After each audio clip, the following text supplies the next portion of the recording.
Your Excellency Antonio Guterres,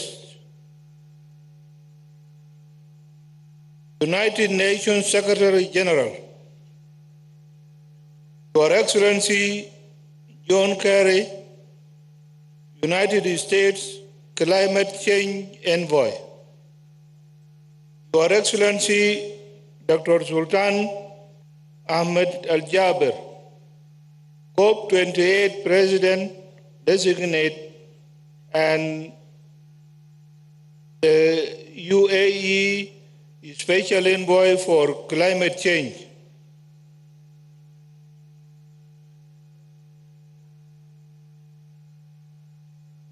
Honorable Ministers for Climate Change, distinguished guests, ladies and gentlemen, good afternoon.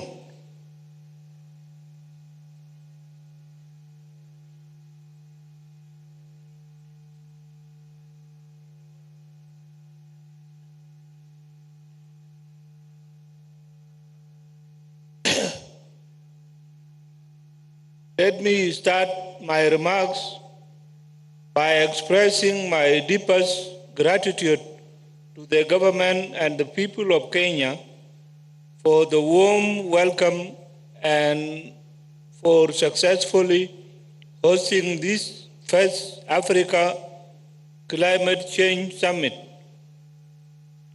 Excellencies, the biggest threat faced by humanity today is climate change. It is a threat whose effects are felt by all. But its causes have their roots in the action of a few.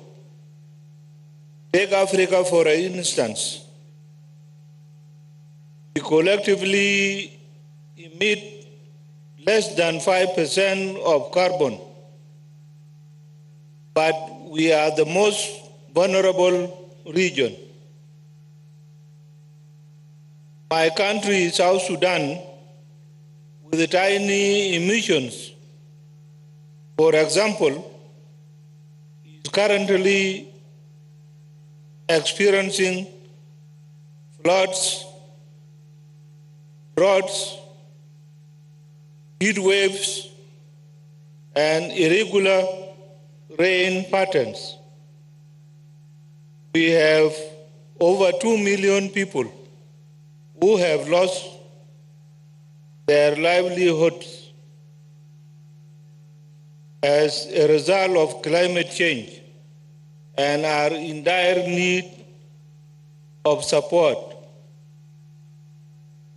In the face of this reality, we cannot continue to lament about the impact of climate change, nor continue to wait for the financial support that has been promised but not delivered.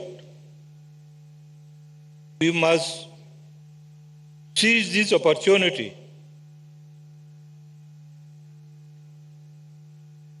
given to us by this African Climate Summit to come up with additional ways to address the impact of climate change. Why am I calling for additional measures?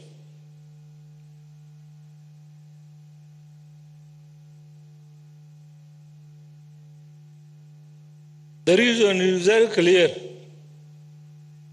The $100 billion that was pledged at the United Nations Climate Change Conference, COP15, in 2009, has not been delivered.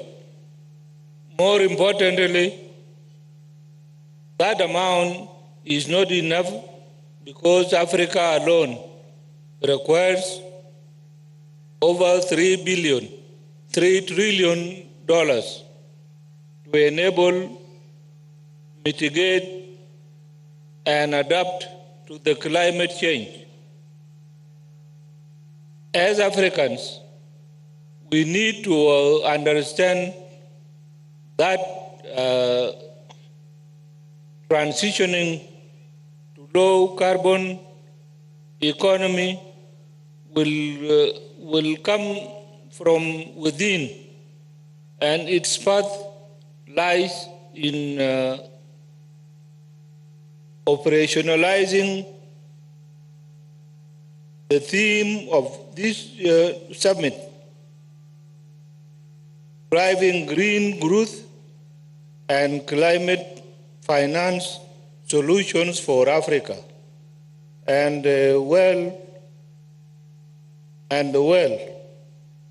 this is the way to go.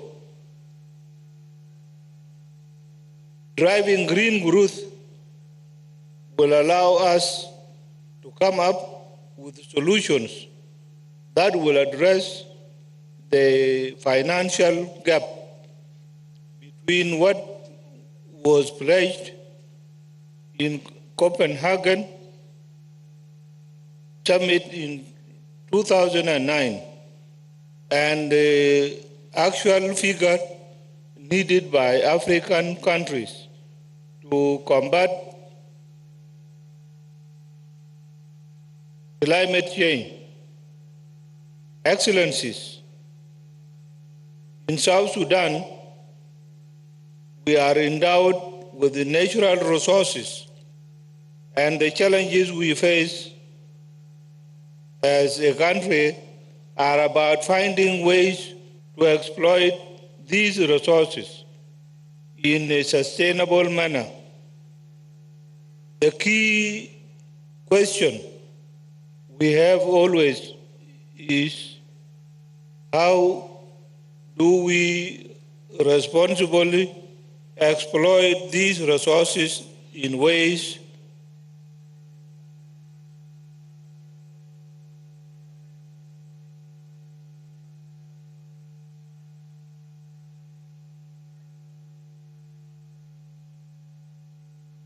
that contribute towards mitigation and adaptation to the impact of climate change.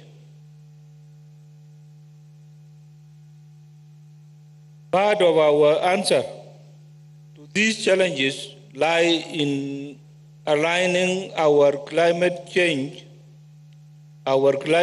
policy with climate action plan that cuts emissions and adapt to climate impact. Presently,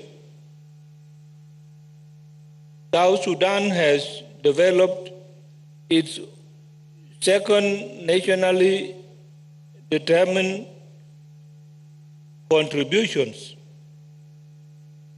with the goal of generating 3,000 megawatts of renewable energy from hydro, solar, with wind, and geothermal gas. This to us is the path to net zero carbon by 2050. On top of this planned path, we aim to embark on climate-smart agriculture to meet our food needs. Apart from changing how we plan our development to mitigate the impact of climate change, we also have a vast potential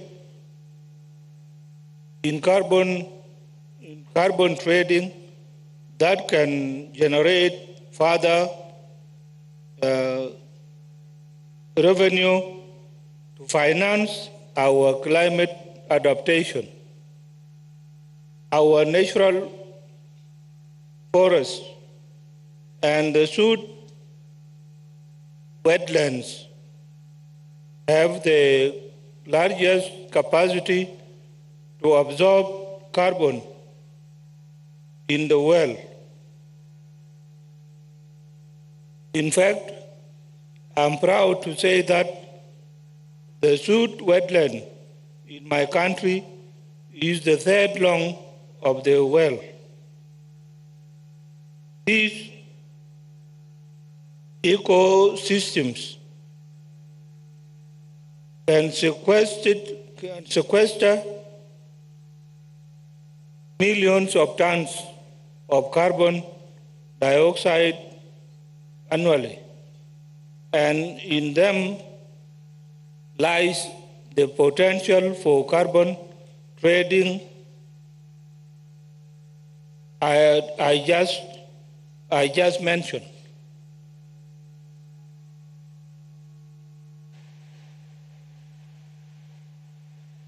Excellencies,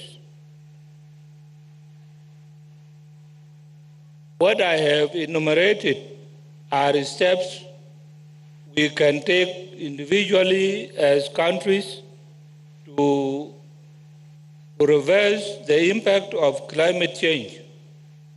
However, we in the global south expect developed countries to play their part, first by cutting their emissions by over 45%, and second, by living their commitment that was made in 2009 in Copenhagen to finance climate adaptation in developing countries. We cannot meet the target of maintaining the temperature rise to 1.5 Celsius by 2030 if the developed countries fail to meet their commitments, both in providing resources to assist with climate adaptation and leading the way in cutting their own emissions. Once again, I congratulate Kenya for successfully organizing the first Africa Climate Summit. I hope that all of us will speak with one voice at COP28 in Dubai. The time for climate action is now. I thank you very much.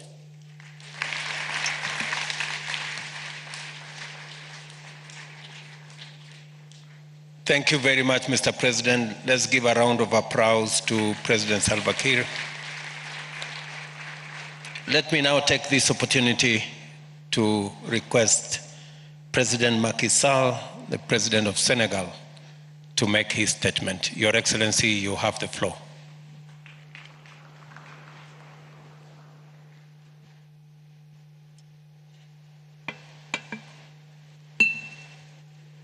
Thank you very much, President William Ruto, dear brother, chers collègues, chefs d'État et dear colleagues, head of state and government, chairperson of the African Union Commission, Current Chairman of the African Union, heads of delegation, honorable ministers, distinguished participants. I thank you, President Ruto, for your kind invitation and the brotherly welcome accorded to us and for the invitation to this first Africa Climate Summit. I want to congratulate you on your leadership and as has been demonstrated in your very powerful statement this morning. The time is ripe for taking stock of the implementation of the commitments on climate and also to agree on an African common position. Everybody knows the risks and dangers related to global warming that continue to affect our countries, and worse, still they have even worsened. The last report of IPCC confirmed that the African countries will be the most impacted by climate change, while they contribute less than 4% of global warming. Africa, we must say, reacts in line with its measures, in line with its means, through innovative and research for solutions or decarbonization and also the climate change. At the global level, 11 Saharan countries execute the project of the Great Green Wall for a decade now. On that score, Senegal implements a reforestation program of 500,000 hectares of indigenous forests, and in order to stop the encroachment of the desert and restore, rehabilitate soil, the biodiversity, and support the pastoral activities. We pursue our efforts, to, in fact, execute the carbon-resilient projects, and particularly as regards energy transition. And thanks to the implementation of our mixed energy programs, renewable energy represents today 31% of our installed capacity, and part of it is from solar energy, and the other components come from wind and hydroelectric power. We at present implement an important program of rural electrification of more than 1,000 villages, financed at the cost of 75 million euros, together with the Green Climate Fund and also with the West African Bank. These efforts will be strengthened thanks to the strategy. That is, we need to agree, and we cannot prevent Africa from using its domestic energy sources. We, in this transitional phase, ensure that the solutions, African solutions, be lower in carbon and also be resilient, and obviously for those who pollute more or less than 3%, that energy transition be abandoned. It will be, in fact, another injustice to Africa. For us, gas is an energy transition, and our policy in energy transition towards net zero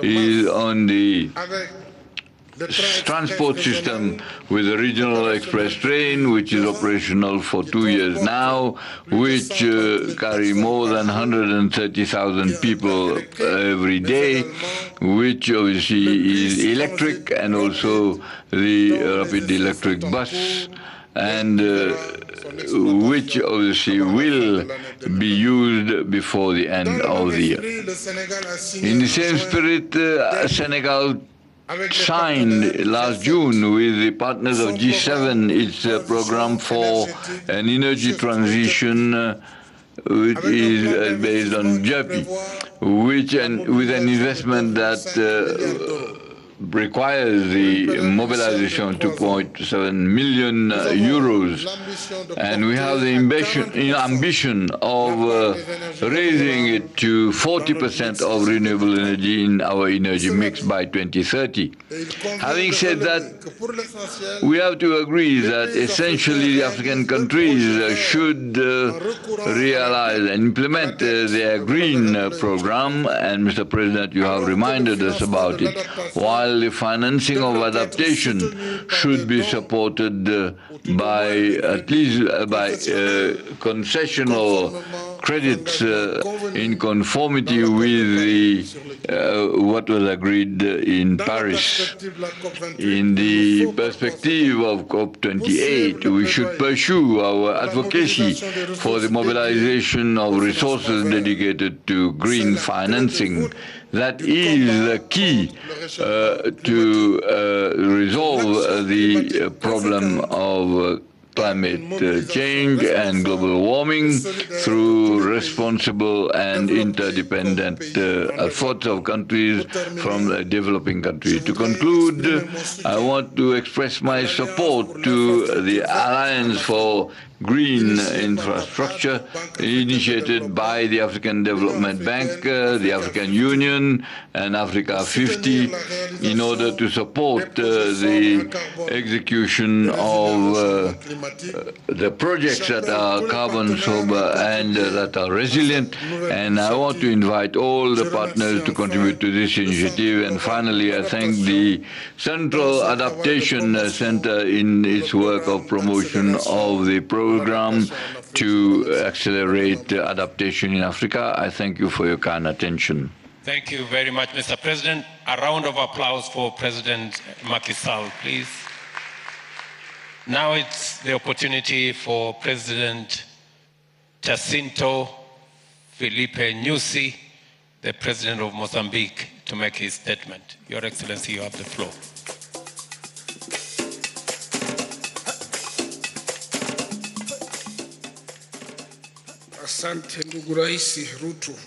Thank you very much, Ruto, for this opportunity.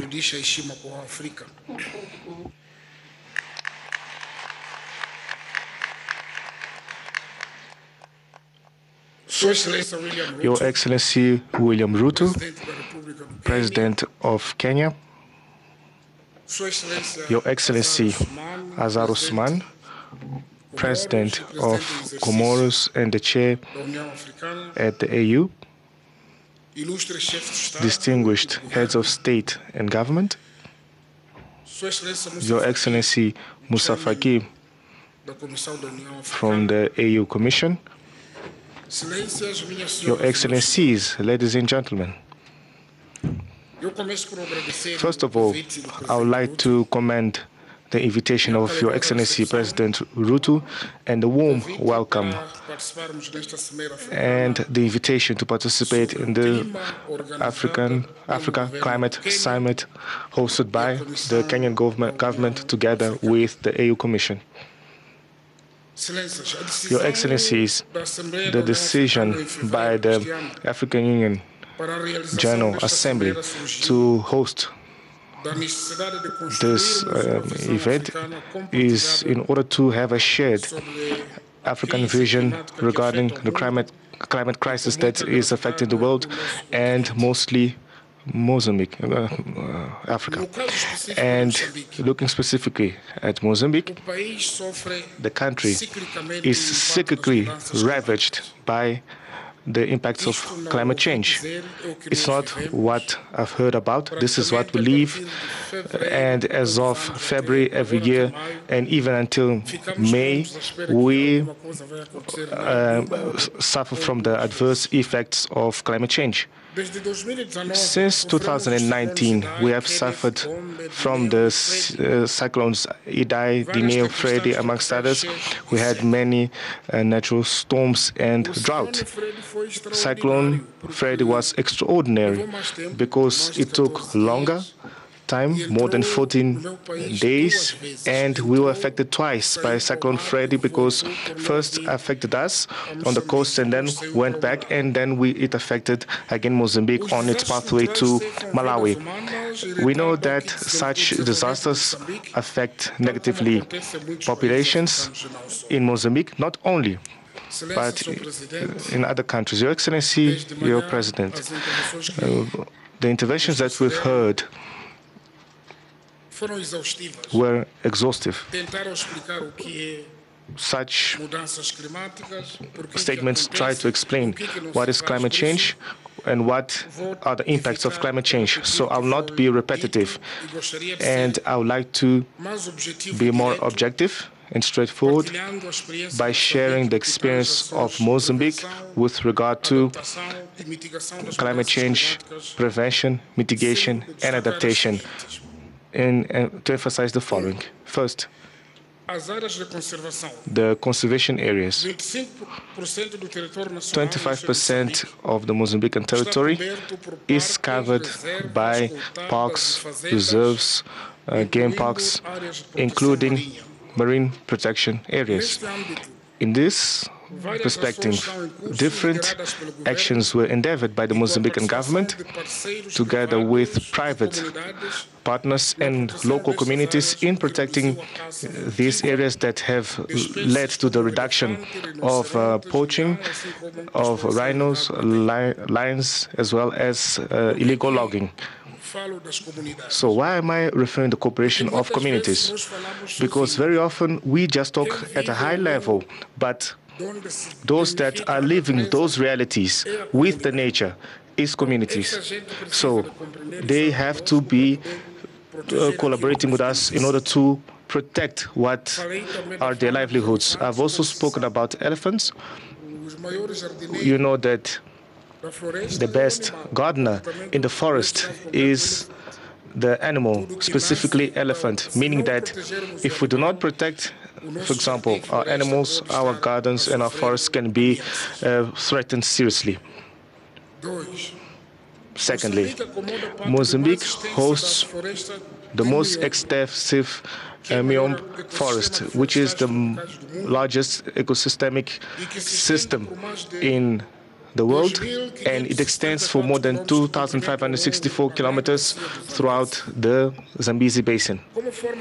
As a way of protecting the Zambezi Basin that covers 8 countries from Southern Africa, last year we have held the regional conference under the leitmotif towards an integrated and sustainable management of Miombo, towards resilience to climate change and protection of the Great Zambezi. Thirdly, in Mozambique, the disaster risk management is governed by law, whereby it sets forth an integrated disaster risk management reduction, sustainable recovery of human resiliency, as well as infrastructural resiliency, ecosystemic resiliency, and climate change adaptation. I would like to emphasize that, for example, for each construction work that occurs in Mozambique, they have to comply with the law in order to be considered as resilient construction works.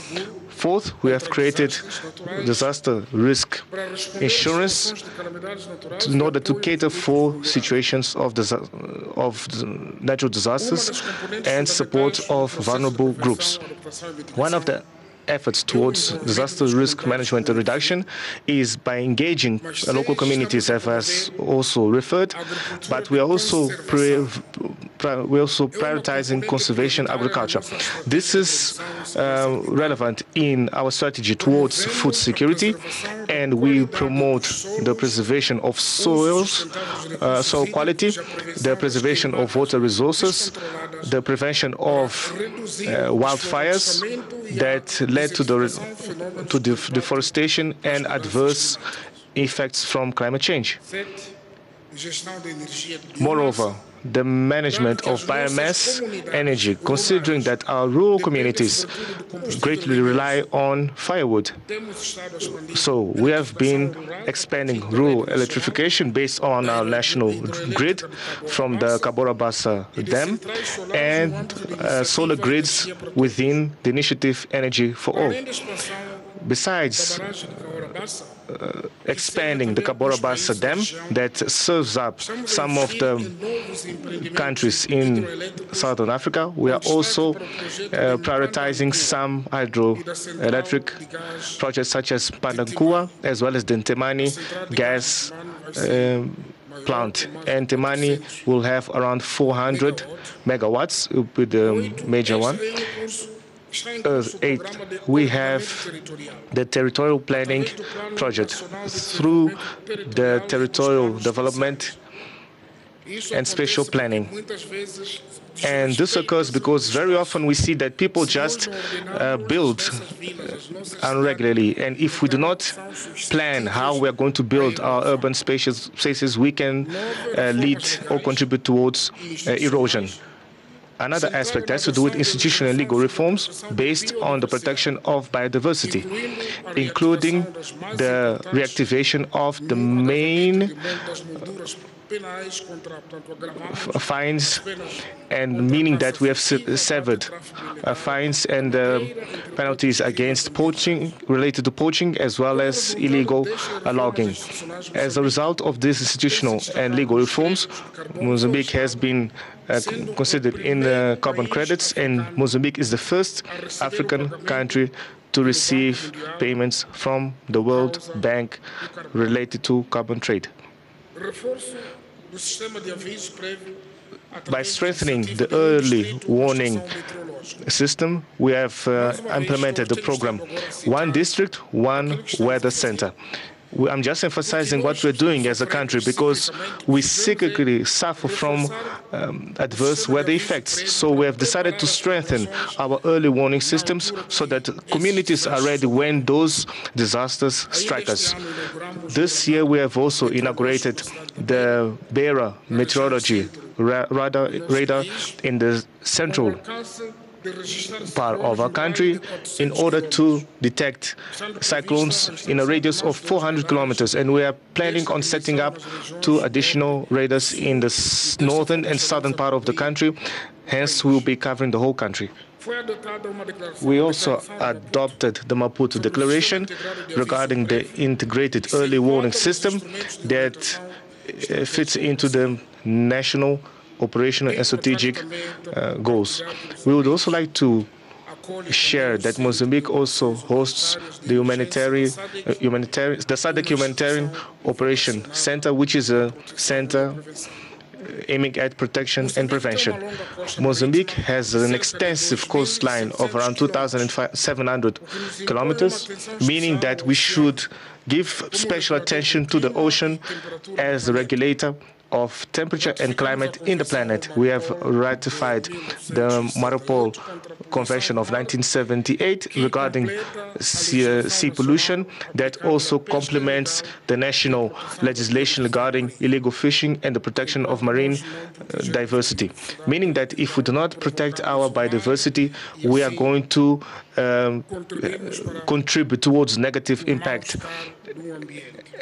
and negative impact of the environment, especially the oceans. Your Excellency, before I conclude, Your Excellency Ruto, I would like to show my appreciation for this initiative, and we also would like to exhort all the leaders here to subscribe as a single voice the Nairobi Declaration regarding climate change, and we shall we have a collective action towards it. Thank you. Thank you very much, Mr. President. A round of applause again for President Nyusi.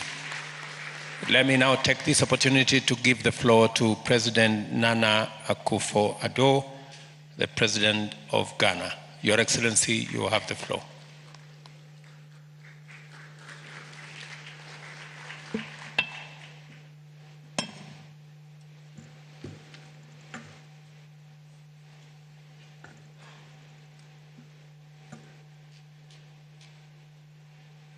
President Ruto, Your Excellencies, ladies and gentlemen, I join other speakers in applauding the Kenyan President, our host, President William Ruto, for his initiative in convening this summit, and thank him for his hospitality.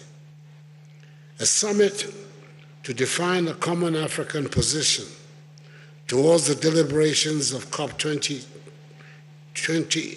in Dubai is a highly commendable one, especially if it can help us define how we can mobilize our own resources to address this critical issue of climate change.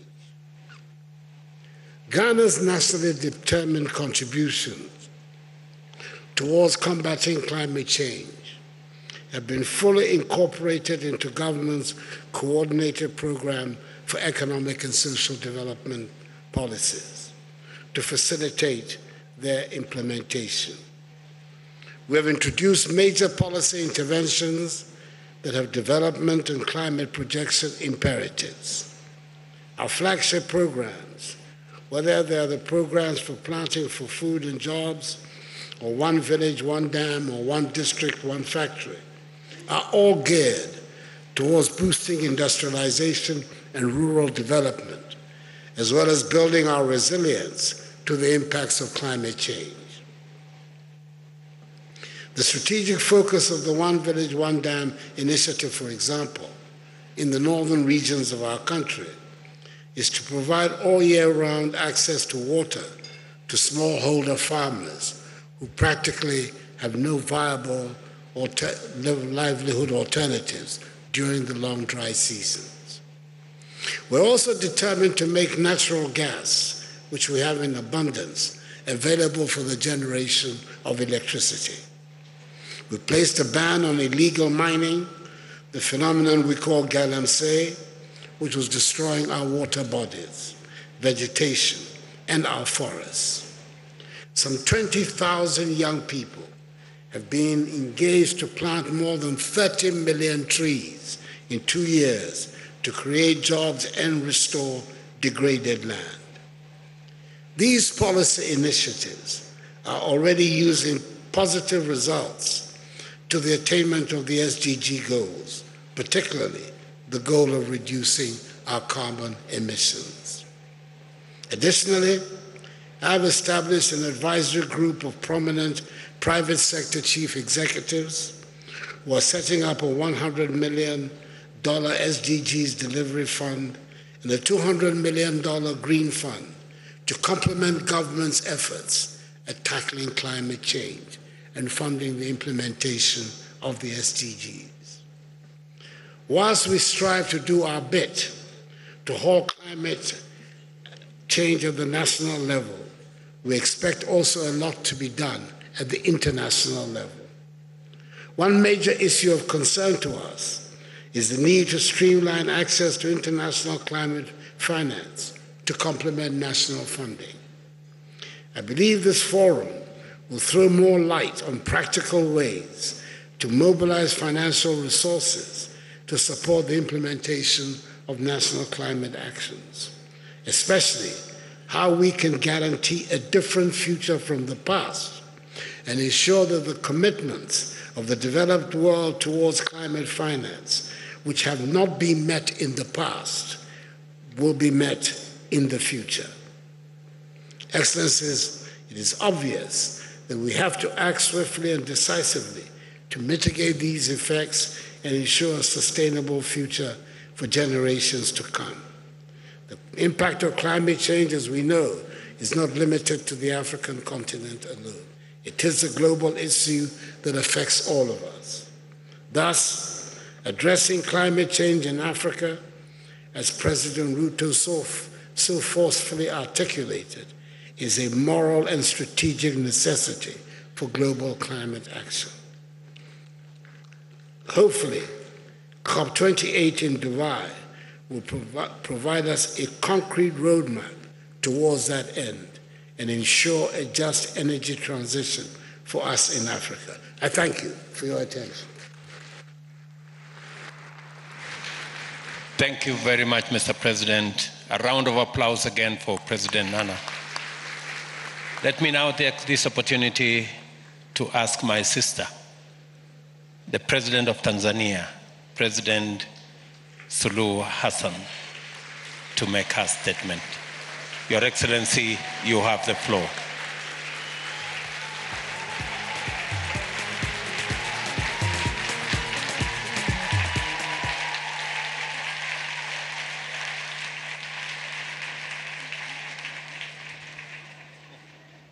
Your Excellency, President William Ruto, President of the Republic of Kenya and Chair of the African Committee of Heads of State and Government on Climate Change, Excellencies, Heads of State and Governments, distinguished delegates, ladies and gentlemen. Mr. President, thank you very much for being a gracious host of this August Assembly that sets the tone of Africa's growth now and the future. I thank the government and the people of Kenya for the excellent preparation of the summit and the warm reception accorded to me and my delegation. The convening of this important summit is both timely and opportune, as the theme, driving green growth and climate finance solution for Africa and the world, is quite befitting, especially now ahead of COP28, where parties will take stock of our efforts to address the climate crisis and commitment to address both climate crisis in the context of the Paris Agreement and the Climate Convention itself. Excellencies, the stakes are high and actions have to take place not tomorrow, but today and literally now. As Africans, we have no choice but to seize the moment to capitalize on its potential to offer solutions to green growth and decarbonization, and while creating resilience to its our communities and economies. We can no longer afford to address economic development, climate change, and African poverty burden in isolation. The interplay between development and climate change is undeniable, and this interlink demand integrated and coherent solution that will provide opportunity for socio-economic development of Africa. Excellencies, while the continent is highly impacted by the changing climate, it is nevertheless holding the key to solving the climate challenge. The just released Economic Development in Africa Report 2023 shows the potential of Africa to capture technology-intensive global supply chains, and it said it all about development of Africa with climate change. It provides a unique insight into Africa's centrality to the green transition that will clearly transform our continent economies. It is said that all metals and minerals that are important and strategic for the low carbon transition are abundantly found in Africa. And these are chromium, lithium, natural graphite, nickel, niobium, rare earth metals, silver, and many more. Given the abundance of these minerals, the continent needs to reposition itself not only as a supplier of raw materials globally, but strengthen this done within the continent. As critical minerals, as they were called critical minerals, they have to make critical contributions to our internal revenue collection and employment creation. They also have to contribute critically in the environmental protection in our countries. So having all these, Africa has to stand firm to use the materials for our own development. Excellencies, human capital dividend in Africa is another force to reckon. To avoid the past mistakes in the history of our continent, we need to focus on human capital advancement by training our own people, especially youth, so as to be able to reap from these vast opportunities. We need to consider the climate crisis as an opportunity to address the youth unemployment challenges. Excellencies, beyond the African potentials, we have potentials in our individual countries. My country, Tanzania, is leading the way by demonstrating strong momentum in driving the green growth.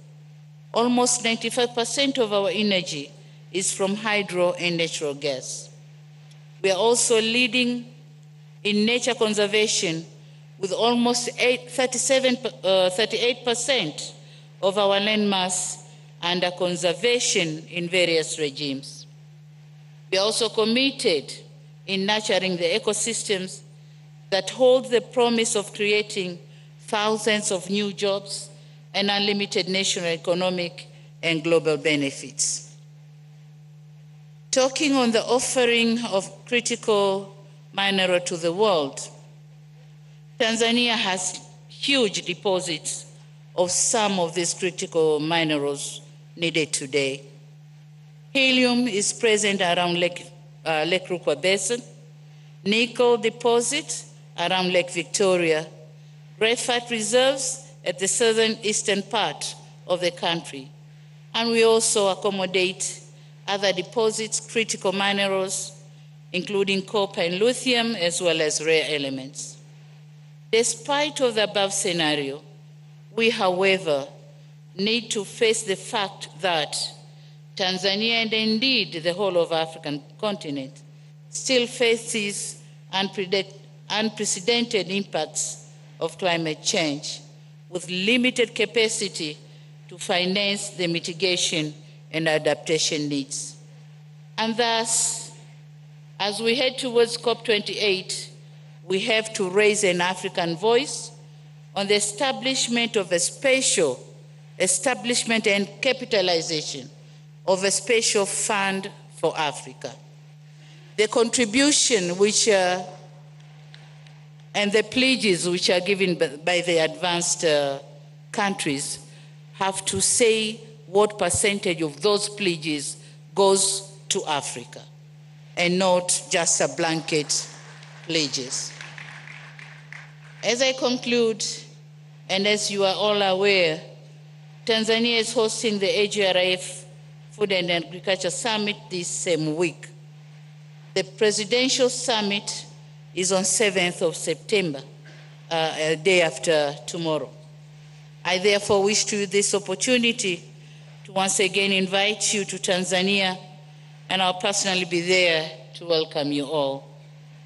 Once again, I congratulate you, Mr. President Ruto, for organizing such a successful event, and I look forward to seeing you all in Dar es Salaam. I thank you very much for your attention. Thank you very much, Your Excellency. Another round of applause for President Samia Suluhu Hassan. Now it's my pleasure to request my brother, President Mohamed Yunus Memfi, the President of Libya, to make his remarks. Your Excellency, Mr. President.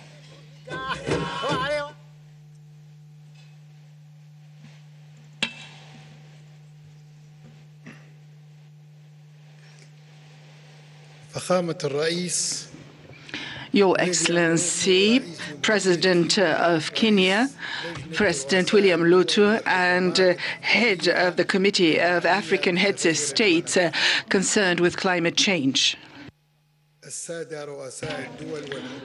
Heads of states, heads of governments, members of the African Union, Mr. Fuka Musa Fiki, head of the African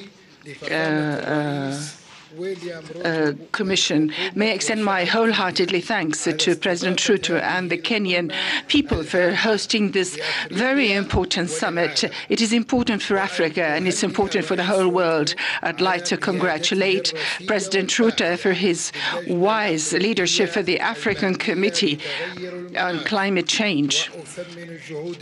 I value the efforts exerted by the Commission to have a uniformed African stance with regards to all sorts of related matters and all sorts of mutual concerns. Since the inception of the African Union, Africa has always been saying that it should get rid of the historic injustice it's suffering from until now. But we're facing so many risks and challenges imposed by climate change, and it's affecting the whole world. The African Union called on us to work hands in hands, rich and poor, north and south, and to mobilize all our efforts and resources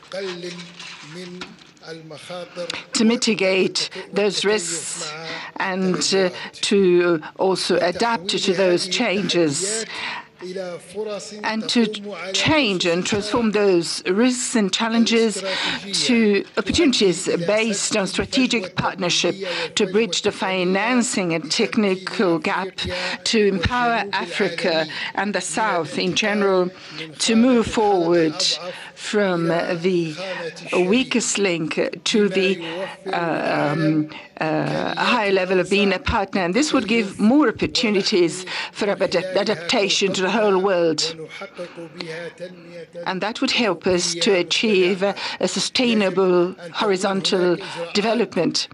We should undertake quick and urgent measures to eliminate any kind of damages or risks that could be irreparable in the future or could threaten life on this planet Earth. We need more solutions. Africa has always been a promising continent. As you can see in this summit, Africa can provide to this planet a lot if our partners are committed to their pledges. This is a good opportunity to deal with the risks in an efficient way, starting with carbon emissions to green growth, green minerals, environment-friendly uses, by bridging the technical and bridging the financing gap and the technical gap, and to have different renewables like, for instance, solar energy, wind, and all sorts of other sources. And also, we need to talk about fossil energy. We need to have some kind of harmonized climate initiatives to face climate change and to stand against the individual interests of some of the industrialized countries. The African continent requests are clear in the documents of this meeting and also in the decision of the African meeting that decided on holding this summit before COP28 in Abu Dhabi. And in the draft declaration of our summit, all these texts helps us to have concerted efforts and to stick to our stance and to call and bridging any kind of one unified goal and according to partnership. Would like to greet our development partners attending today, the international organizations, the private sector, the scientific research centers, the academia, the civil society, women, youth, and also the participants in the Environment Expo. And after the conclusion of this meeting, which is going to be crowned with our declaration representing the unified African stance, we're going to be able to mobilize our efforts, and we're going all to attend and participate in COP28 to defend the outcomes of our summit here in Nairobi. And thank you very much. Thank you, President Ruto. Your Excellency. A round of applause for President Memphi again. Thank you. Let me now take this opportunity to ask my brother, Julius Bio, the President of Sierra Leone, to make his statement. Your Excellency, you have the floor.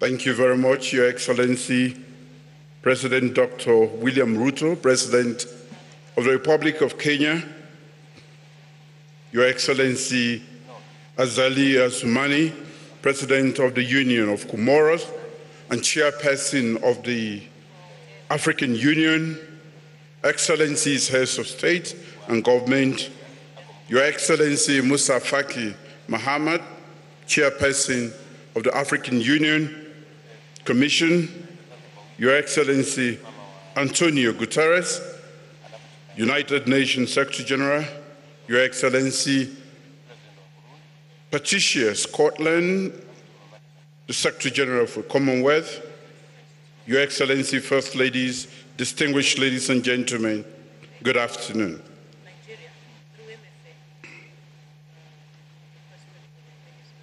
I'm pleased to address this high-level session of the African Climate Summit 2023 under the Kenyan presidency and to reaffirm Sierra Leone's commitment to scale up climate action urgently.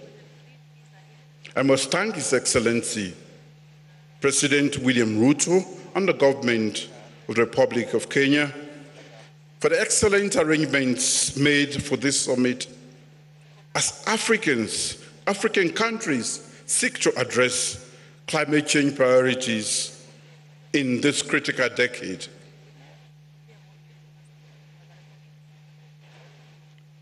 From coastal kisses with the Atlantic Ocean to the panoramic vista, from the towering cane of the mountains, the Loma Mountain, to our sprawling national parks, Sierra Leone is a canvas painted with nature's most vibrant hues. Our golden beaches are a testament to nature's artistry. Your Excellencies, distinguished ladies and gentlemen, if you've not been to Sierra Leone, I'm inviting you to come. However, beneath our nation's beauties lies an unmistakable urgency. With a median age of just over 19 years, our young population, like the other young populations representing Africa's vibrant future, stand at a defining crossroads. Their legacy, and indeed our collective legacy, is shaped by the choices we make today. The seas once serenading us with gentle lullabies, now one of rising tides that could erase generational achievements. The rains which celebrated our lands now pose a looming threat. Why Sierra Leone is rich with nature's gift. This very geographical splendor renders us vulnerable. Climate change for us isn't a distant shadow. Climate projections in Sierra Leone include temperature increases, extreme weather conditions, intense precipitation, and rising sea levels. Our shores, symbols of natural grandeur, are receding.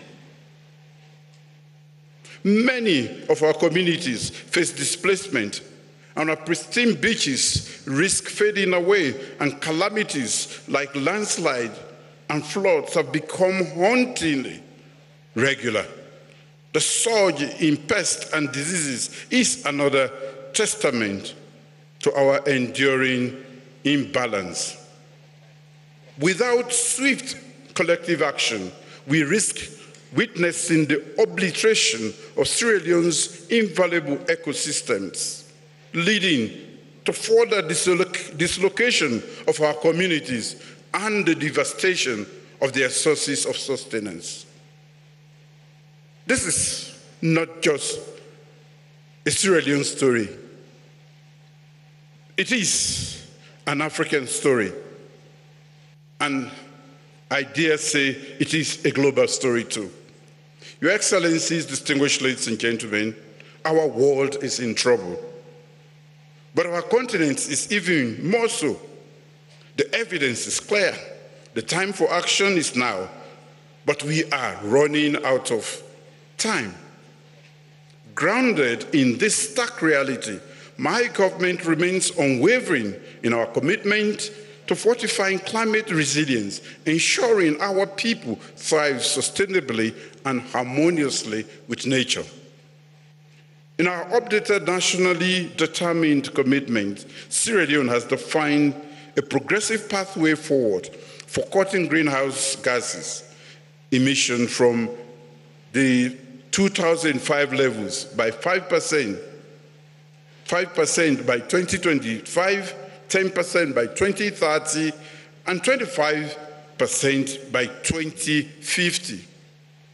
My government is unyieldingly devoted to climate change resilience and adaptation. This includes support for community-based adaptation in agriculture and energy sectors, integrated water resource management, and climate change disaster risk management. We are also poised to improve meteorological services for early warning systems and enhance and protect conservation of natural habitats and ecosystems. Furthermore, our climate change mitigation strategies extend to promoting renewable energy, infrastructure, resilience, and extensive reforestation efforts on at least 960,000 hectares of land. As we engage in country planning, we will also prioritize low carbon screening. Excellencies, distinguished ladies and gentlemen, to reaffirm our commitment, we have institutionalized efforts against global menace. This global menace. We have established a dedicated Ministry of Environment and Climate Change and a Climate Change, Renewable Energy and Food Security Presidential Initiative led by Dr. Kande Yomkela. We are designing policies and programs and laying the framework for establishing strong partnerships for funding and implementing projects on major cross-cutting thematic areas of national and global significance. Agriculture is the mainstay of our economy. Recognizing the core importance and extreme vulnerability of agriculture in Sierra Leone, we are focusing on resilience and innovation within this sector, leveraging technology and forward-thinking strategies for climate adaptation. Our overarching aspiration, as enshrined in our National Development Plan, is clear. Achieve food security and nutrition, food and nutrition security by 2030 through climate-smart practices bolstered by renewable energy throughout the agricultural value chain. Your Excellencies, distinguished ladies and gentlemen, meaningful inclusion and intergenerational dialogue are crucial to achieving SDG 13, to take urgent action to combat climate change and its impacts. In Sierra Leone, we consider our women equal partners for development. We passed the Progressive Gender Equality and Women's Empowerment Bill, which guaranteed by law a minimum of 30% representation of women for all appointive and elective positions.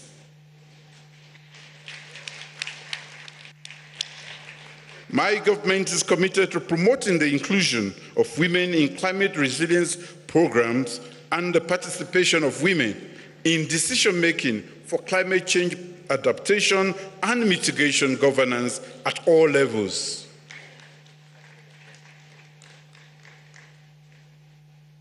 We must harness our demographic dividends on the continent and involve our youthful population in our climate adaptation and mitigation efforts throughout by involving the youth in everything that we do.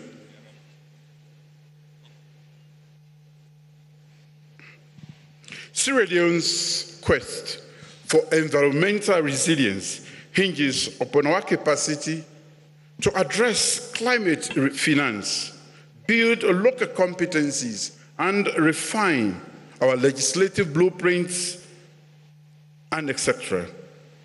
Solutions like carbon markets, innovative debt swaps, and novel financial tools, such as leveraging our natural resources, may be our bridge to surmount a fiscal chasm. Our appeal is clear. Sierra Leone seeks equitable, nimble, and timely access to climate financing. We ask for unbarred access to new climate change adaptation and mitigation technologies and shared knowledge. Our salvation from escalating climate crises lies in collective wisdom and concerted efforts. Another challenge is our institutional prowess in designing programs that attract climate finance is still developing. We yearn for guidance and backing to bolster our legislative architecture, especially concerning forest conservation. Your Excellencies, distinguished ladies and gentlemen,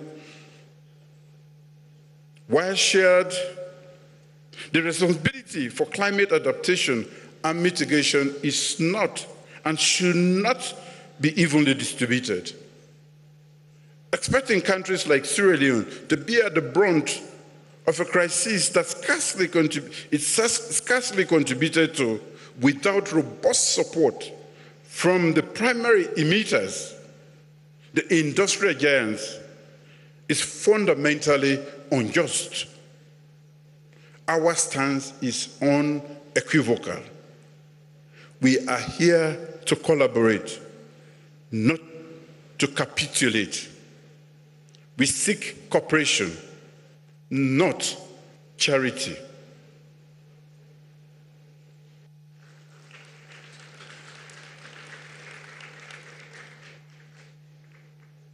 The actions of significant polluters must pivot from mere declarations and vague commitments to actionable, technology-driven reparations. It is a demand grounded in the technical feasibility of climate justice, not just its moral imperative. A unified front against the existential crisis is not just desired, it is imperative. As I close, I implore all of us present, the hourglass of action is dwindling, and the sands of time wait for none. Let's come together, not just in spirit, but in action, but in actionable solidarity. For in unity we find just strength, but not just strength, but salvation. Thank you.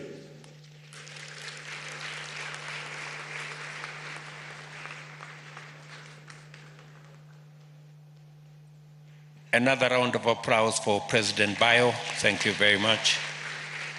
Now let me take this opportunity to request my sister again, Her Excellency Sale Work Zewde, the President of Ethiopia. Madam President, you have the floor.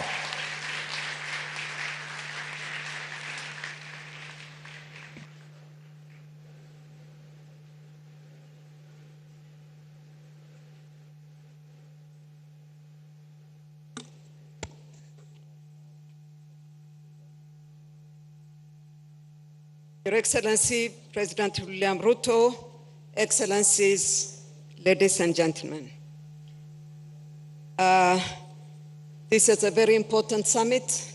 Congratulations to the African Union for organizing it, and for Kenya for being our gracious host, as it is in the tradition of this country. Africa has tried its best to make its voice heard. This is not the first time that we meet to do so. In fact, to speak in one voice and to alert partners of the disastrous consequences. Ethiopia has been on the forefront of this fight. A lot has been done to coordinate our efforts in order to have a strong common position. Common position is indeed always needed in our African Union Forum. Today, it's about climate, but the continent's major issues such as peace, stability, progress requires indeed our common position. It has been increasingly difficult to explain to our people, and particularly to our youth, this contradiction. Resource-rich continent and yet poor people. To explain the injustice that has been mentioned many times here today. That is why our summit cannot and should never be a talk show, but a place where concrete actions and actionable actions are being taken. Let me also say that without sufficient research publications, it would be difficult for the Intergovernmental Panel on Climate Change to get accurate representation of Africa's special needs and circumstances that would build evidence-based for advancing the key ask of the continent. So it is imperative that as Africa, we prioritize investments in our research capacity to develop scientific publications to inform and guide global efforts to combat climate change. We must emphasize on investing in African research institutions to produce regionally relevant science that can inform the different working groups under the IPCC. This endeavor requires a strong commitment from both African scientists and the international community, accompanied by the financial capacity necessary to deliver this research. Ethiopia has witnessed in the past decades, including the last consecutive years, persistent drought, flooding, locust invasion, where millions were severely affected. we've been carrying out different practical policy and action interventions as a step to contribute to emission removal and building adaptation capacity. Besides, we've also put in place National Adaptation Plan to build and boost resilience and adaptation capacity. Building climate resilient green economy is one of the pillars of our 10-year National Development Plan. As per our strategic consideration, we have launched the long-term low-emission and climate-resilient development strategy that has been submitted to the UNFCCC with the aspiration to achieve net zero emission and building climate-resilient development by 2050. The Ethiopian Green Legacy Initiative that has been mentioned again today, that was launched in 2019, has succeeded in planting 25 billion seedlings on the degraded landscapes by mobilizing volunteers throughout the nation. The initiative helped for the development of more than 120 nurseries and created more than 180,000 jobs throughout the country. More importantly, the initiative is intended to inculcate the green behavior in each of our citizens. The greening initiative has been scaled up into fruit-bearing perennial trees, thereby directly linking the initiative with our food system transformation strategy. In the agriculture sector, Ethiopia has achieved notable progress in enhancing its wheat production, effectively transforming a deficit of 15 million metric tons in 2019-2020 into a surplus of 65 million quintals in 2022-23.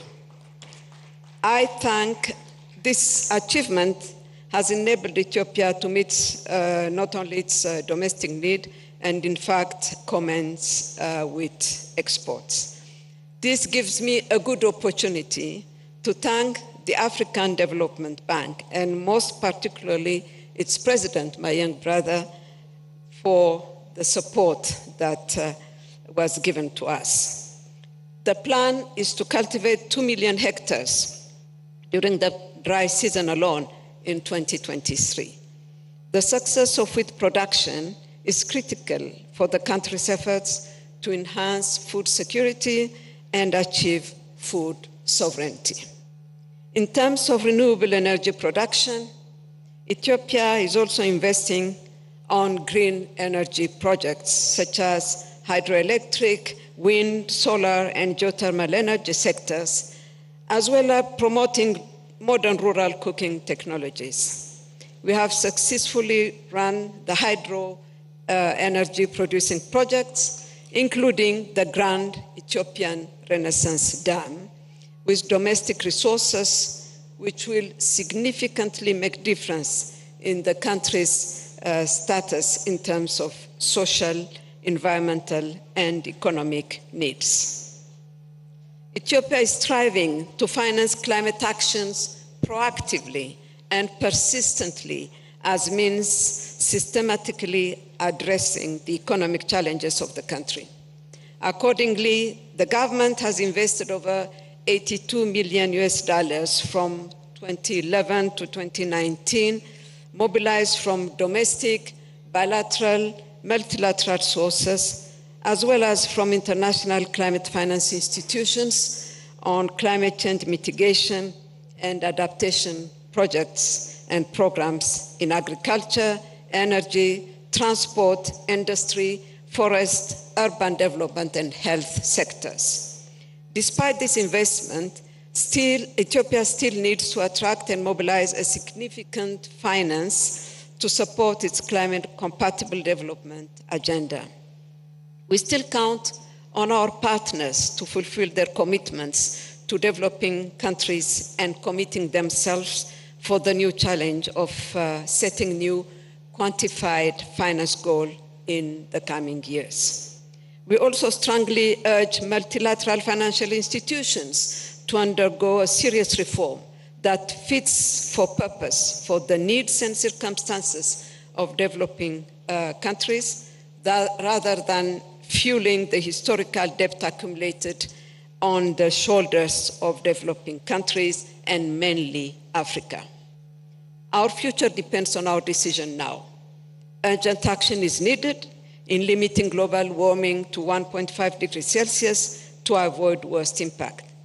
8 years after its signature, ensuring the implementation of Paris Agreement is not an option again. As I conclude, I would like to assure you Ethiopia's unwavering commitment to work with our fellow Africans and other global partners to achieve our priorities and the long-term objective of making the planet comfortable for present and future generations. I thank you very much.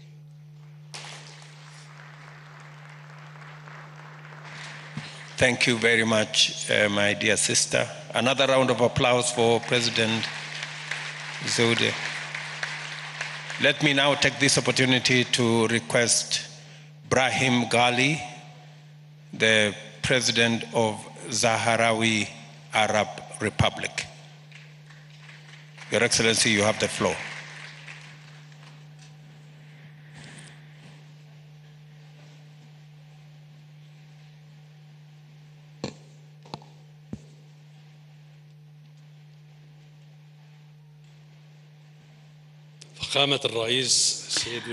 Your Excellency, President of Kenya, Dr. William Ruto, and also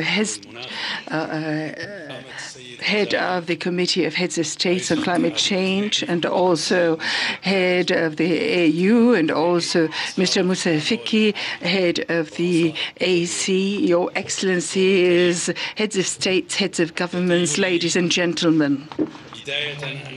It's my pleasure at the outset to extend my wholehearted thanks to the Republic of Kenya, the government of Kenya, and the people of Kenya, and President William Ruto for this gracious invitation to attend this meeting.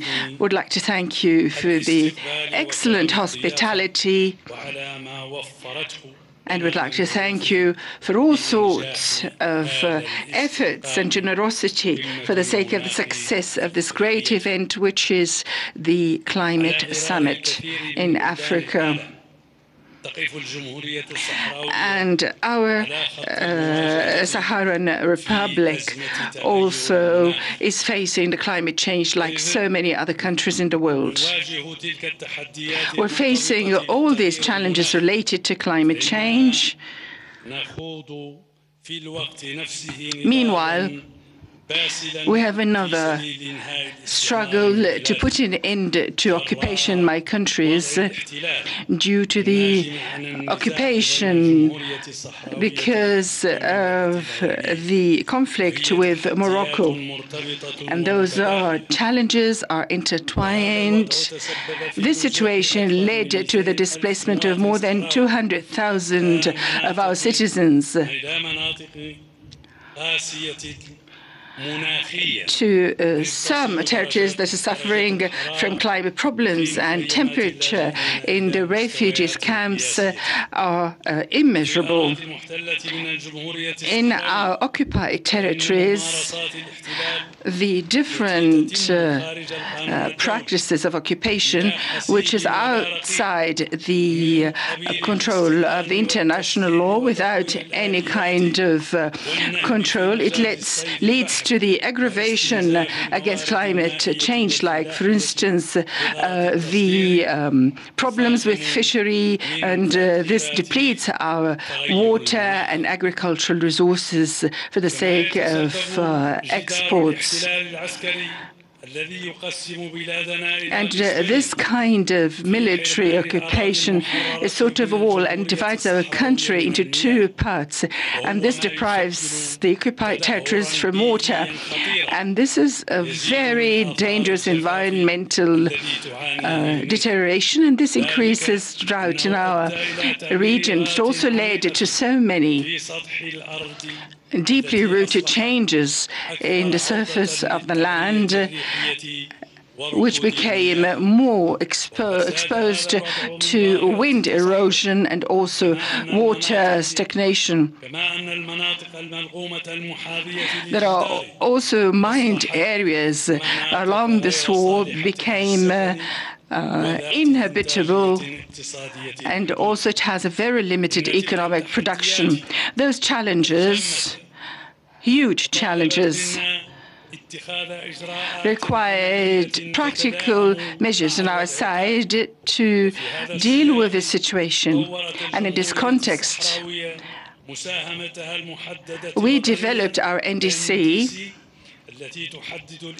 and we identified through it the urgent measures for adaptation with climate change and mitigation of its limits. And we did that through strengthening development, which is based on renewables instead of fossil energy.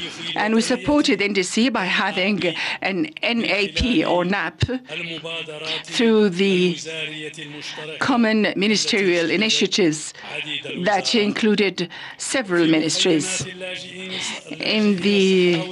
In the Sahrawi refugees camps, we developed agricultural systems to reduce the use of water. We also developed modern means with lower costs for housing. And the purpose of that is to face the increasing risks of floods, in addition to the spread out of using solar energy in small units.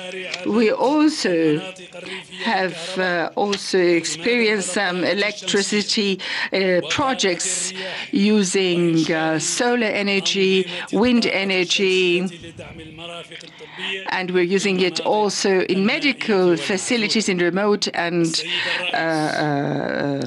isolated areas. There we use solar energy. Mr. President, although we have a desert nature,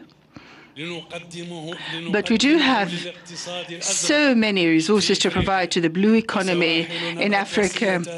We have long coasts, and it's very good for fisheries.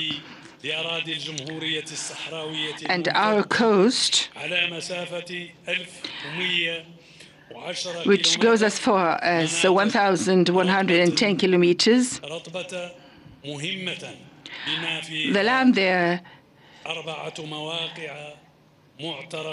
is known for its resources, and of course it's adopted by Ramsar Convention. Those areas are Wadi Saqiya, Bujdur, Dakhla Bay, and Sabkha Imlili. And although all those resources are exposed to climate change,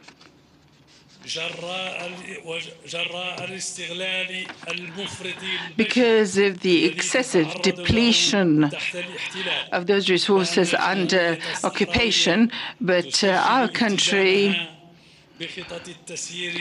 emphasizes that it's committed to execute and implement cautious plans in this area, and this is in harmony with the African initiatives and its goals to protect the African coasts in Africa. In addition,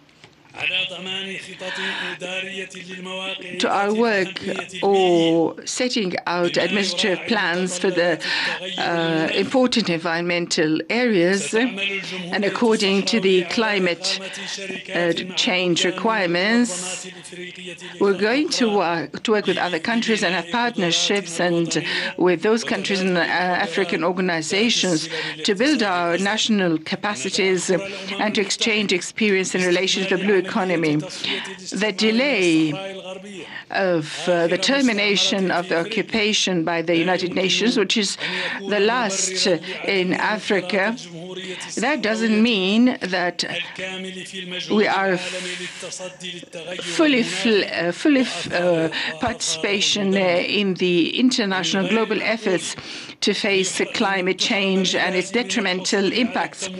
It is illogical that we're deprived of getting the required and allocated financing to face climate change, and we're also deprived of the technical assistance through the climate change mechanism under the United Nations and other organizations. We cannot be deprived from our rights and duty to take part with Africa and the world in this kind of efforts against climate change. And also, we have been coexisting for years and years with those dire and difficult climate circumstances like other countries. We should be represented in the new FCCC and also in the COP. And also we should sign also the Paris agreement and take part in the negotiations, and to also adopt our NDC regularly to the UNFCCC. Our voice is and will be an African voice, and it's going to support the African voice and stance. Sustainable development and the management of blue economy in Africa is strongly related to the way we use to respond to climate change. And we are ready to contribute with our brothers and sisters in Africa and the whole world to achieve the best results and outcomes. I wish you all the best in this summit, and thank you very much.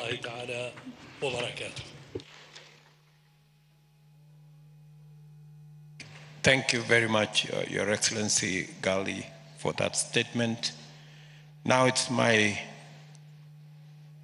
humble duty to request His Excellency Evariste Ndayishimiye, President of Burundi, to make his statement. Your Excellency, you have the floor.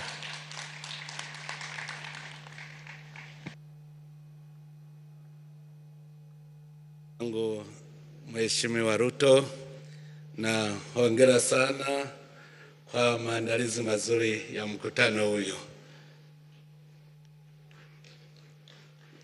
D'abord, rendre grâce à Dieu le Tout-Puissant qui nous a donné ce beau continent. Thank God for having given us this very beautiful continent and many opportunities for development. Excellency William Samuel Ruto, President of the Republic of Kenya, our host, Excellencies, heads of state and government present, representatives of international and regional organizations, all protocols observed. At the outset, may I thank President Samuel Ruto, the government and people of Kenya for the warm welcome accorded to us. I also congratulate the government of Kenya and the African Union on the excellent organization of this summit, which is being held at the appropriate time. Excellencies, ladies and gentlemen, climate change is one of the greatest collective threats to mankind.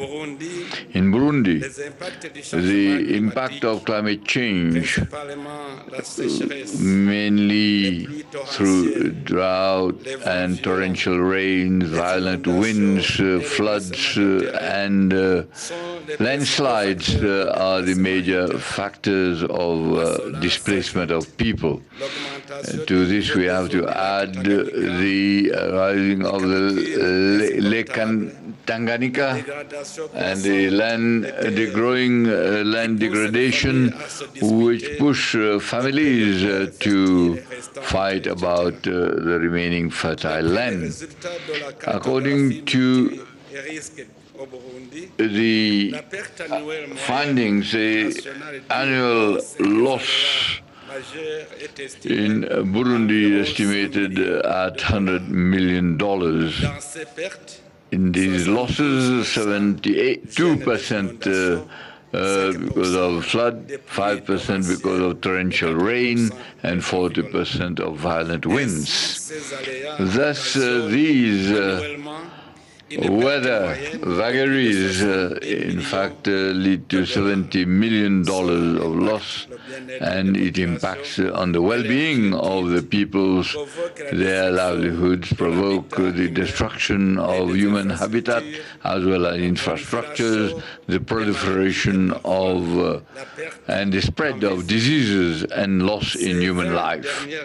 Over the past 20 years, the 1001 hills of Burundi are exposed to the impact of climate change. Burundi was used to having rainfall of 9 months, but today drought has even grown beyond 4 months, with an unusual season and rhythm of seasons that affect agricultural productivity as well as animal husbandry. Burundi has increased the number of initiatives in order to face this phenomenon.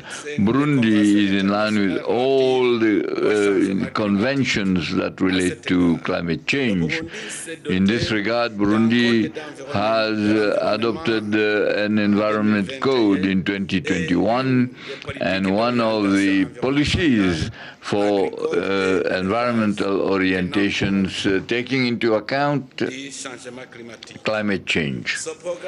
This program is accompanied by the mobilization of farmers and by putting, that is, the planting of trees in fertile arable lands in order to retain the rainwater. Burundi prepared in 2021 its nationally determined contribution, operational plans for adaptation plans also adopted, and according to Article 4, Paragraph 9 of Article 4 of the Paris Declaration. At the practical level, Burundi is mobilizing regularly youth on vacation in preparing the nurseries for agroforestry and forestry seedlings, and to plant them during the period of reforestation, and also to have a program that is Burundi since 2018 wants to rehabilitate the degraded forest lands. Excellencies, ladies and gentlemen, Burundi has the ambition by 2040 wants to develop its objectives of development and the protection of environment and the enhancement of resilience to climate change. According to these perspectives, there are many projects that are envisaged in order to consider a climate resilient program.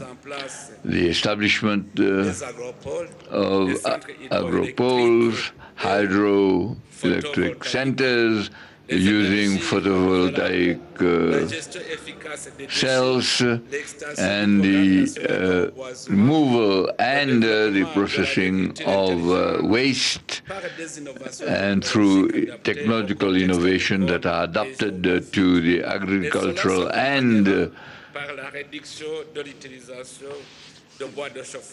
situations where you will have fuel, wood, and other natural gas and biogas which are going to be used.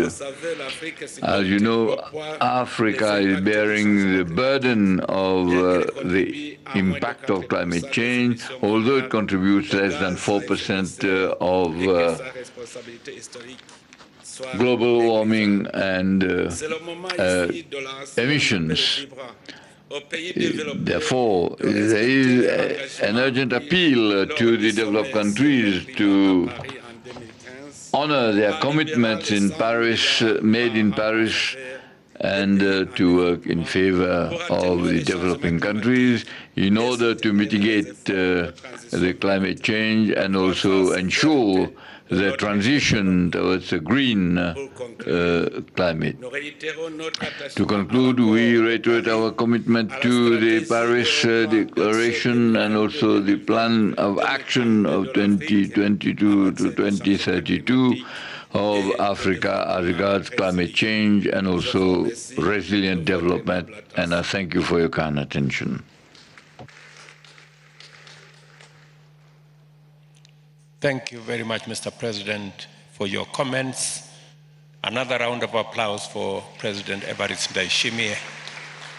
Let me now take this opportunity to request the Vice President of Angola, my dear sister, to come and make her statement. Your Excellency, you have the floor.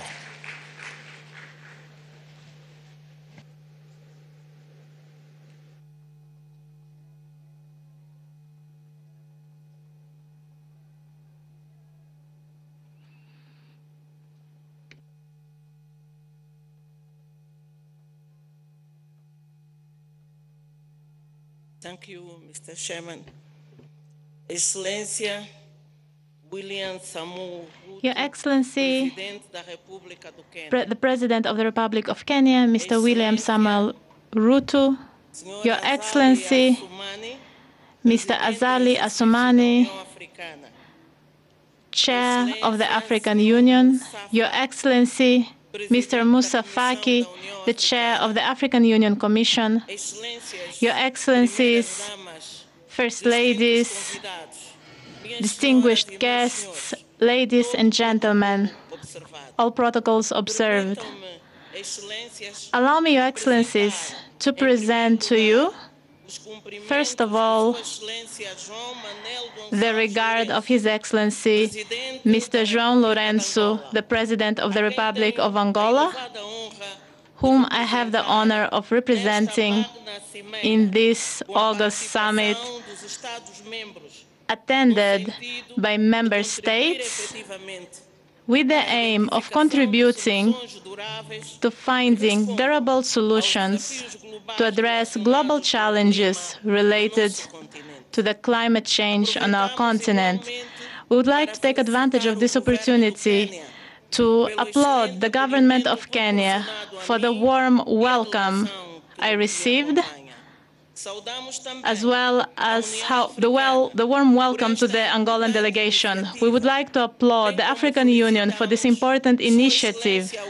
We would also like to applaud His Excellency William Ruto, the President of Kenya, who is a coordinator of the Committee of African Heads of State and Government for Climate Change, for incentivizing member states to contribute for the process of green transformation of the continent and for the development of the continent's human and natural resources. Your Excellencies, ladies and gentlemen, about half a century ago, the environment came to the center of the development, of human development. Just like other regions, Africa has been affected by the global shocks, including the global financial crisis, the increasingly growing impact of climate change, and of extreme weather events such as floods and droughts, which amount to a threat to the African economies, which has had a negative impact on the implementation of the different national programs, and which has been preventing us from achieving our sustainable development goals. Ladies and gentlemen, Your Excellencies, the President of the Republic of Angola, João Manuel Gonçalves Lourenço, continues to prioritize issues related to climate change through the National Program for Sustainable Development 2022 to 2027, which has defined as a priority food security, family agriculture, local development, and adaptation to climate change, the education, health, for greater development of human capital, the creation of inclusive employment, as well as modernization and expansion of national infrastructures, both port and road infrastructures, the development of industrial centers to support the diversification of our economy and sustainable growth. Ladies and gentlemen, Africa is a continent rich in opportunities where women and youth are some of the greatest producers of food supplies. Therefore, we must fund initiatives and projects that involve women and youth. We need to finance green employment for the youth in order to increase and strengthen the adaptation and resilience of our communities and promote sustainable development. Angola is fully committed with the implementation of the UN Framework for Climate Change. For that reason, we have been implementing policies and action plans, such as the National Strategy for Climate Change 2022-2035. This strategy aims to address the challenges launched by the Paris Agreement and to assure the implementation of the Sustainable Development Goals, as well as establish the vision of the African policy for the Angolan policy for 2035. Out of its own initiative, the Republic of Angola is developing a diversified energy program, and today it incentivizes energy transition for clean and renewable energies through the implementation of two projects, which is the project of the photovoltaic panel, which will be producing 235 megawatts, which will help reduce the impact of the greenhouse gas emission to the tune of 935,000 tons a year. We are also building 5 photovoltaic parks in 5 provinces in Angola. When it comes to adaptation to climate change, we have been implementing mitigation activities to help mitigate the impact of the drought in Angola. The country has invested more than $130 million for the construction of the Kafu Channel, an infrastructure that will bring water to the communities affected by the drought, as well as to support agricultural activities, in this way building the resilience of our rural communities. Your Excellencies, ladies and gentlemen, we acknowledge that the road is long.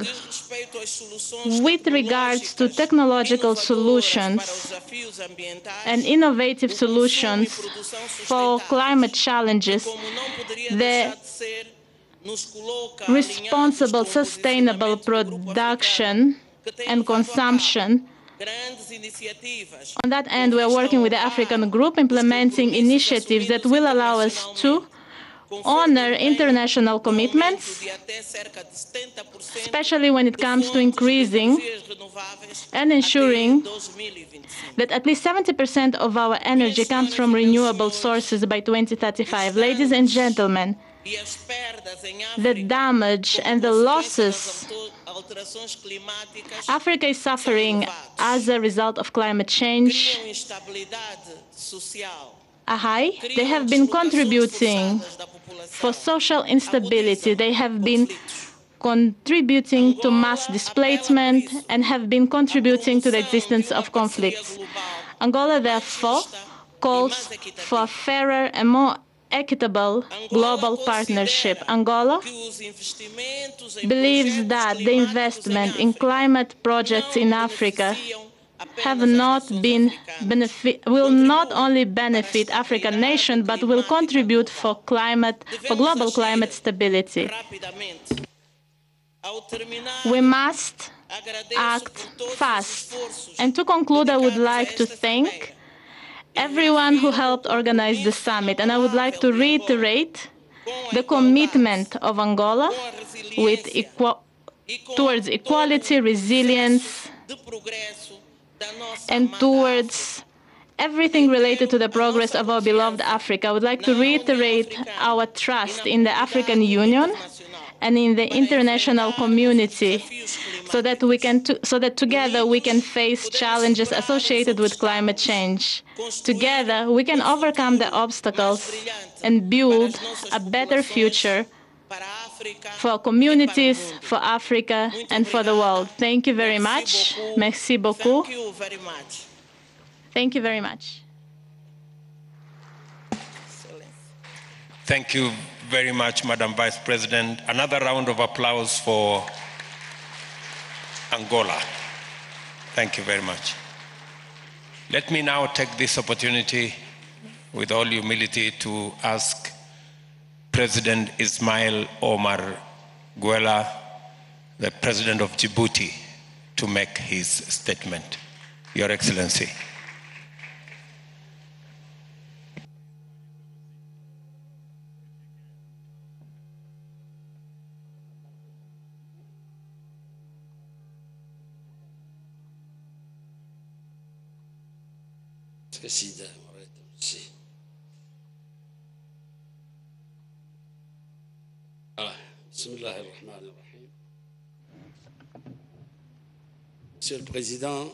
Bismillah ar-Rahman ar-Rahim. Mr. President, President Ruto, President of the Republic of Kenya, Excellencies, Heads of State and Government, Mr. Secretary General of the United Nations, ladies and gentlemen.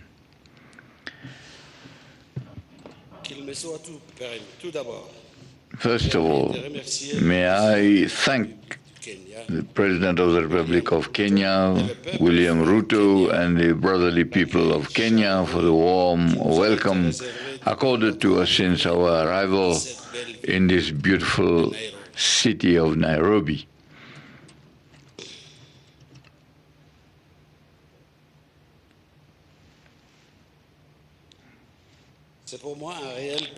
It is a real pleasure for me to take the floor at this forum, which is in line with our strategic thought and dialogue and exchange of views for the sustainable development of our continent through the potential which a blue economy affords us. The Republic of Djibouti subscribes to the Moroni Declaration and the strategy of coordination for a mechanism of the coastal countries which alone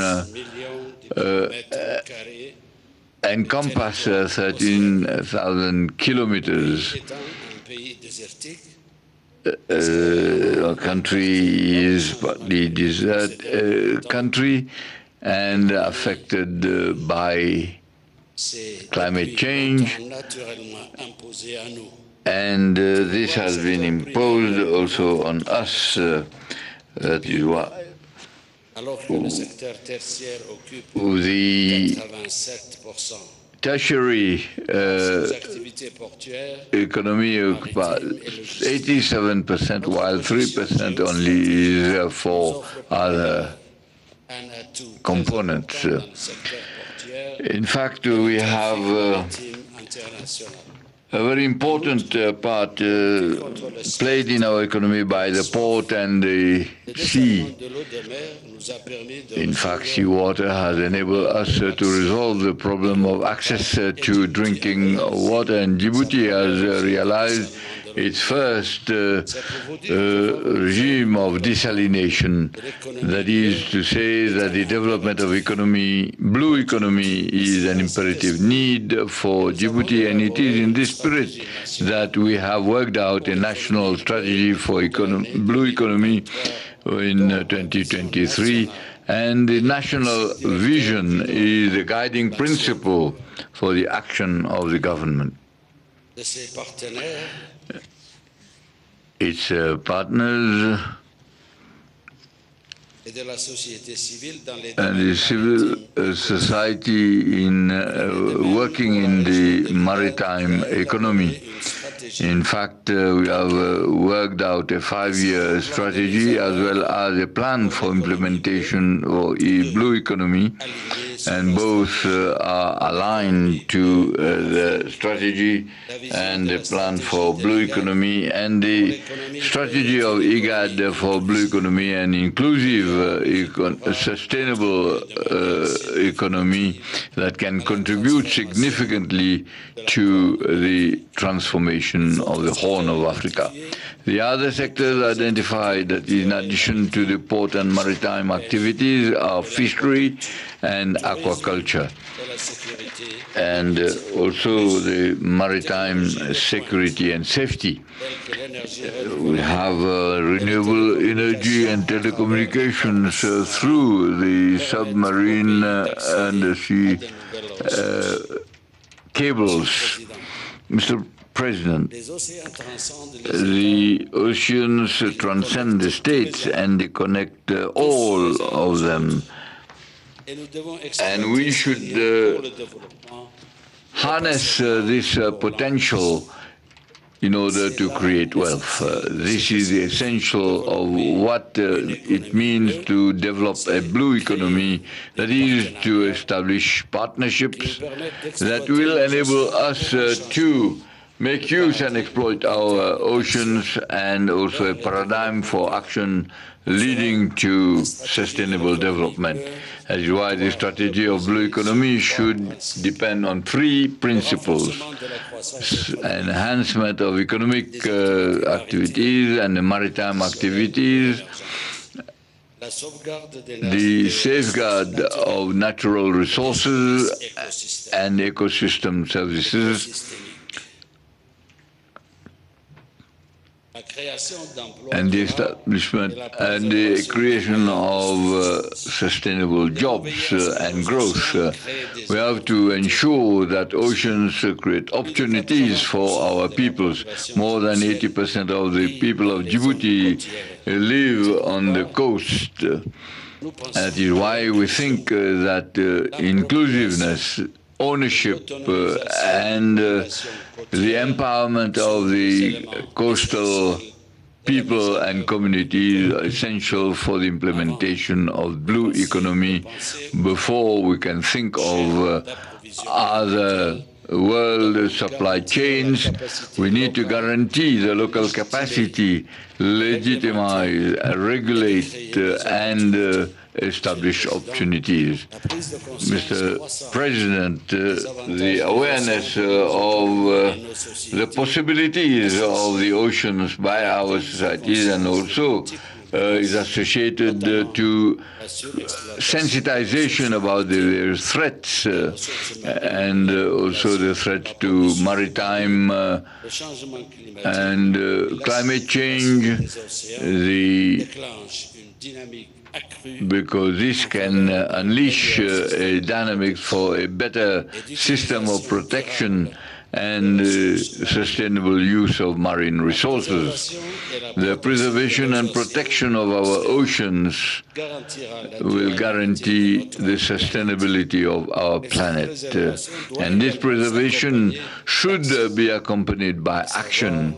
That is, to fight against inequalities and the harmful practices that impede and affect the governance of oceans. Illegal fishing, unlimited commercial and industrial fishing, the dumping in the toxic waste in our oceans are major risks to our planet. This conference should, in fact, be the point of departure for the trajectory of development of our oceans and seas. We are aware of the African potential as regards blue economy, but also our vulnerability. That is, to unleash the potential of blue economy will regenerate in Africa and beyond, and will demand the mobilization of adequate financial resources, because the capacities of our states to take advantage of blue economy remains inadequate. In spite of many commitments made by the international community as regards adaptation to climate change and increase and enhance resilience, our achievements in fact remain below what is expected and what is demanded. That is why Africa continues to urge our partners to develop and honor their commitments, because the development of blue economy is in line with the spirit of sustainability and the resilience that is recommended by Agenda 2030 of the United Nations, and is a breath of oxygen for our countries and for our deserts. Thank you.